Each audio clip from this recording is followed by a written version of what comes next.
5 ദിവസമായിട്ട് ചെറിയൊരു വള്ളി പിടിച്ചിരിക്കുകയാണ്. വള്ളി എന്ന് വെച്ച് കഴിഞ്ഞാൽ നമ്മളെ വീഡിയോ കണ്ടിട്ട് ഒരുപാട് കസ്റ്റമേഴ്സ് കേരളത്തിൻ്റെ പല മുക്കുന്നും മൂലയിൽ നിന്നൊക്കെ ഇവിടെ ഈ വാഹനങ്ങൾ തേടി വരുന്നുണ്ട്. ഇപ്പോൾ കഴിഞ്ഞ ദിവസം ഉണ്ടായ അനുഭവം, 5 ദിവസം മുമ്പ് ഈ ഒരു വാഹനം ഒരു കസ്റ്റമർ നോക്കാൻ വന്നു. വാഹനത്തിൻ്റെ കീ അതിനകത്തുണ്ടായിരുന്നു. വാഹനം സ്റ്റാർട്ട് ചെയ്ത് അവരെല്ലാ കാര്യങ്ങളൊക്കെ ചെക്ക് ചെയ്ത് കീ കൊണ്ട് അവർ അറിയാതെ പോക്കറ്റിലിട്ട് അവർ പോയി. ഇങ്ങനെ ഒരുപാട് അനുഭവങ്ങൾ നമുക്ക് സ്ഥിരമായിട്ട് വന്നുകൊണ്ടിരിക്കുന്നുണ്ട്. കസ്റ്റമർ വന്നിട്ട് വാഹനം നോക്കും, വാഹനമൊക്കെ നോക്കിയിട്ട് അറിയാതെ, അത് അറിയാതെ സ്വന്തം വാഹനത്തിൻ്റെ കീ നമ്മൾ സാധാരണ പോക്കറ്റിൽ ഇടുന്ന പോലെ അവരറിയാതെ എന്ത് ചെയ്യും, കീ പോക്കറ്റിൽ ഇട്ട് പോകും. പക്ഷേ അവരിത് വീട്ടിലെത്തി കഴിഞ്ഞാൽ അവർക്ക് മനസ്സിലാവും, അയ്യോ ഞങ്ങൾ പിന്നെ പോക്കറ്റിൽ അവിടുത്തെ വണ്ടിയുടെ കീ പെട്ടല്ലോ എന്നുള്ള അവർ ഐഡൻറ്റിഫൈ ചെയ്യും. പക്ഷേ ഐഡൻറ്റിഫൈ ചെയ്ത് കഴിഞ്ഞാലും ആരും തന്നെ ഞങ്ങൾ വിളിച്ചറിയിക്കുക അല്ലെങ്കിൽ ആ കീ ഇങ്ങോട്ട് എത്തിച്ച് തരാനുള്ളൊരു സൗകര്യം ആരും ചെയ്തു തരുന്നില്ല. സ്വാഭാവികം ഒരുപാട് കേസുകൾ ഇപ്പോൾ ഈ ഒരു മാസത്തിൽ 4 കീകളാണ് ഇത്തരത്തിൽ നമുക്ക് മിസ്സായത്. അതായത് വാഹനം വന്ന് നോക്കിക്കഴിഞ്ഞാൽ കീ അവരറിയാതെ പോക്കറ്റിലിട്ട് പോകണം. ഇപ്പോൾ 5 ദിവസമായിട്ട് ആരെങ്കിലുമൊക്കെ വിളിക്കും എന്നുള്ളൊരു പ്രതീക്ഷയിൽ ഞങ്ങൾ വെയിറ്റ് ചെയ്തുകൊണ്ടിരിക്കുക. ഈ ഒരു വാഹനം ഇവിടെ ഇങ്ങനെ സ്റ്റക്കായി കിടക്കുക, ഹാൻഡ് ലോക്കാണ്, അപ്പുറത്തുള്ള വാഹനങ്ങൾ ഇറക്കാൻ പറ്റുന്നില്ല, ഇതിങ്ങനെ സ്റ്റക്കായി കിടക്കുകയാണ്. കീ ആരെങ്കിലുമൊക്കെ കൊണ്ടുവരുന്നുണ്ടെങ്കിൽ ഞങ്ങൾ തിരിച്ച് വിളിക്കും അല്ലെങ്കിൽ അയച്ചു തരും. ഇനിയിപ്പോൾ വിളിച്ചു കഴിഞ്ഞാൽ ജസ്റ്റ് ഒന്ന് കൊറിയർ അയച്ചാൽ മതി. അറിയാതെ കയ്യിൽ പെട്ടതാണ് ഞങ്ങൾക്കറിയാം, കാരണം ഒരുപാട് കേസുകൾ ഇതേപോലെ വരുന്നതാണ്. അപ്പോൾ അതുകൊണ്ട് അറിയാതെ കയ്യിൽപ്പെട്ടവർ ജസ്റ്റ് ഒന്ന് കൊറിയർ അയച്ചു തരിക അല്ലെങ്കിൽ ഒന്ന് വിളിച്ച് സംസാരിച്ചാൽ മതി.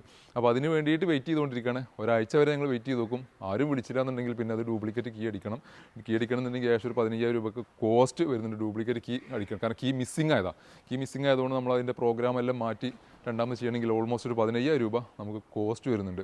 അപ്പോൾ ആരെങ്കിലൊക്കെ മറന്നിട്ട് അറിയാതെ കീ ആയിട്ട് പോയിട്ടുണ്ടെങ്കിൽ ദയവായിട്ടൊന്ന് കോൺടാക്ട് ചെയ്യുക. ഒന്ന് ഇവിടുത്തെ അഡ്രസ്സിൽ നിങ്ങൾ എത്ര ലോങ് ആണെങ്കിലും കൊറിയർ കഴിഞ്ഞ് ചാർജോ കാര്യങ്ങളൊക്കെ വേണമെങ്കിൽ അതും ഞങ്ങൾ ചെയ്തു തരാം. അറിയാതെ പെട്ടതാണെന്ന് അറിയാം, പക്ഷേ നിങ്ങൾ മനഃപൂർവ്വം എടുത്തതാണെന്നുള്ള തെറ്റിദ്ധാരണയിൽ ഇനിയിപ്പോൾ ഇവിടുത്തെ എന്ത് വിചാരിക്കും എന്നുള്ള തെറ്റിദ്ധാരണയിൽ ഒരിക്കലും വിളിക്കാതെ കണ്ട, കോൺടാക്ട് ചെയ്യണ്ട. അപ്പോൾ ദയവായിട്ടൊന്ന് വാഹനങ്ങളൊക്കെ നോക്കാൻ വരുന്നവരൊന്ന് ശ്രദ്ധിക്കുക. കീ എങ്ങനെ നിങ്ങൾ അറിയാതെ പെട്ടു, അങ്ങനെ സ്വാഭാവികമായിട്ടും നമ്മളൊരു വാഹനം ഉപയോഗിച്ച് കഴിഞ്ഞാൽ നേരെ കീവിനടുത്ത് നമ്മൾ പോക്കറ്റിലേക്ക് ഇടുക. അപ്പോൾ അത് ശ്രദ്ധാപൂർവ്വം മൂലം സംഭവിക്കുന്ന കാര്യമാണെന്ന് എല്ലാവർക്കും അറിയാം. അപ്പോൾ എങ്ങാനും നിങ്ങളെ കയ്യിലെങ്ങാനും ഇവിടുത്തെ കീ ഏതെങ്കിലും പെട്ടിട്ടുണ്ടെങ്കിൽ അത് തിരിച്ചേൽപ്പിക്കാം, മറന്നു വരുത്, മടി കാണിക്കരുത്. ഒരു അടിപൊളി സിയാസ് സ്റ്റോക്ക് വന്നിട്ടുണ്ട്. 2016 മോഡലിൽ നിൽക്കുന്ന ഫുൾ ഓപ്ഷൻ വരുന്ന ഹാർസ് എഡീഷൻ്റെ കിറ്റും കാര്യങ്ങളെല്ലാം വരുന്നൊരു അടിപൊളി സിയാസ്. സെക്കൻഡ് ഓണർഷിപ്പിൽ 78,000 കിലോമീറ്റർ ഓടിയുള്ള ZXi എന്ന് വരുന്ന വാഹനം. ZXi ഇതിൽ തന്നെ അത്യാവശ്യം എല്ലാ ഫീച്ചേഴ്സ് കാര്യങ്ങൾ എല്ലാം വരുന്നുണ്ടെങ്കിൽ പോലും ഹാർസിൻ്റെ ഒരു അത്യാവശ്യം വേണ്ട കിറ്റുകൾ, അതായത് സ്പോയിലർ കാര്യങ്ങളെല്ലാം ഇതിനകത്ത് ആഡ് ഓൺ ചെയ്തിട്ടുണ്ട്. ZXi എന്നുള്ള വരുന്നത്തെ കിറ്റിലും അലോയ്സും കാര്യങ്ങളെല്ലാം കമ്പനിന് ഇൻബിൽഡ് ആയിട്ട് കൊടുക്കുന്നുണ്ട്. ബോഡി കാര്യങ്ങളെല്ലാം നല്ല നീറ്റ് ആൻഡ് ക്ലീൻ ആയിട്ട് വൃത്തിയിൽ മെയിൻറ്റെയിൻ ചെയ്തിട്ടുണ്ട്. ചെറിയ റീപ്ലേസ്മെൻറ്റ് ഉണ്ടെന്ന് വെച്ച് കഴിഞ്ഞാൽ വേറെ കാര്യപ്പെട്ട പരിക്കോ കാര്യങ്ങളൊന്നുമില്ല. ഗ്ലാസ് കാര്യങ്ങളെല്ലാം OG ഗ്ലാസ്, അതേപോലെ പ്രൊജക്ട് ഹെഡ് ലാമ്പ് വരുന്നു, ഫോഗ് ലാമ്പ് വരുന്നു. KL8 തൃശ്ശൂർ രജിസ്ട്രേഷൻ വരുന്ന ഈ ഒരു വാഹനം സ്വന്തമാക്കാം 5,50,000 രൂപയ്ക്ക്. 2016 മോഡൽ ZXi വാഹനമാണ്. 5,50,000 നിങ്ങൾക്ക് ലോൺ സൗകര്യം അവൈലബിൾ ഒരു വാഹനം കൂടിയാണിത്. ഇന്ത്യയിലൊക്കെ നോക്കുകയാണെങ്കിൽ leather seat over, motor climate, AC, infotainment system തുടങ്ങിയിട്ടുള്ള സ്റ്റിയറിംഗ് കൺട്രോൾ തുടങ്ങിയിട്ടുള്ള എല്ലാ ഫീച്ചേഴ്സ് കാര്യങ്ങൾ എല്ലാം നിൽക്കുന്ന ഒരു വാഹനമാണിത്. ഒരു ഹോണ്ട അമേസ് കൂടി നമ്മുടെ അടുത്ത് സ്റ്റോക്ക് വന്നിട്ടുണ്ട്. 2017 മോഡലിൽ നിൽക്കുന്ന ഹോണ്ട അമേസ് VX എന്ന വേരിയൻ്റ് വാഹനം. സെക്കൻഡ് ഓണർഷിപ്പിൽ 50,000 കിലോമീറ്റർ ഓടിയുള്ള KL08 തൃശ്ശൂർ രജിസ്ട്രേഷൻ എന്ന വാഹനമാണിത്.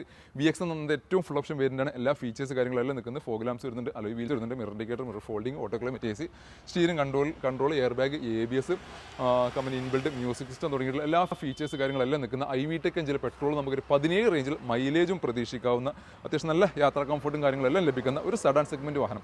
ഈ ഒരു വാഹനം സ്വന്തമാക്കാം 4,85,000 രൂപ നെറ്റ് പ്രൈസോട് കൂടി. സെയിം മോഡലിൻ്റെ ഒരു 18 മോഡൽ S എന്ന വേരിയൻ്റ് എന്ന വാഹനം നമ്മുടെ സ്റ്റോക്കുണ്ട്. സിംഗിൾ ഓണർഷിപ്പിൽ 68,000 കിലോമീറ്റർ ഓടിയുള്ള വാഹനം. ഈ ഒരു വാഹനം KL05 കോട്ടയം രജിസ്ട്രേഷൻ എന്ന വാഹനമാണ്. VXൻ്റെ താഴെയുള്ള വേരിയൻ്റാണ് S എന്ന വേരിയൻ്റ്.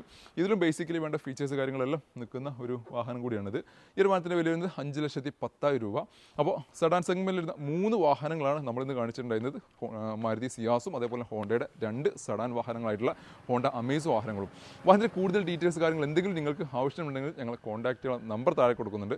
തുടക്കത്തിൽ പറഞ്ഞ പോലെ ആരെങ്കിലുമൊക്കെ കീ അറിയാതെ പോക്കറ്റിലിട്ട് കൊണ്ടുപോകണമെന്നുണ്ടെങ്കിൽ ദയവായിട്ട് ഒന്ന് സപ്പോർട്ട് ചെയ്യുക, ഒന്ന് സഹകരിക്കുക. CCTV ക്യാമറ എല്ലാ സംഗതികളൊക്കെ അവിടെ ഉണ്ട്, ആളൊക്കെ അറിയാം. പക്ഷേ ആരാണിതെന്നുള്ള എവിടെയുള്ള ആളാണെന്ന് ഞങ്ങൾക്ക് അറിയാത്തതുകൊണ്ട് ഇപ്പോൾ ഒരു വീഡിയോ ഒക്കെ ഔട്ട് ചെയ്തിട്ട് ഇന്ന ആളൊക്കെ ഐഡൻറ്റിഫൈ ചെയ്യാന്നൊക്കെ പറഞ്ഞാൽ ഔട്ട് ചെയ്ത് കഴിഞ്ഞാൽ അതൊക്കെ ഒരു വേറെ ലെവലിലേക്ക് പോകും. അപ്പോൾ അതൊന്നും ചെയ്യുന്നില്ല. ദയവായിട്ടൊന്ന് പിന്നെ കീ കൊണ്ടുവരാൻ നിങ്ങളെ കയ്യിലുണ്ടെന്ന് അറിയാം, ജസ്റ്റ് ഒന്ന് കൊടുന്ന് വന്നിട്ട് സഹകരിക്കുക, സപ്പോർട്ട് ചെയ്യുക. Thank you.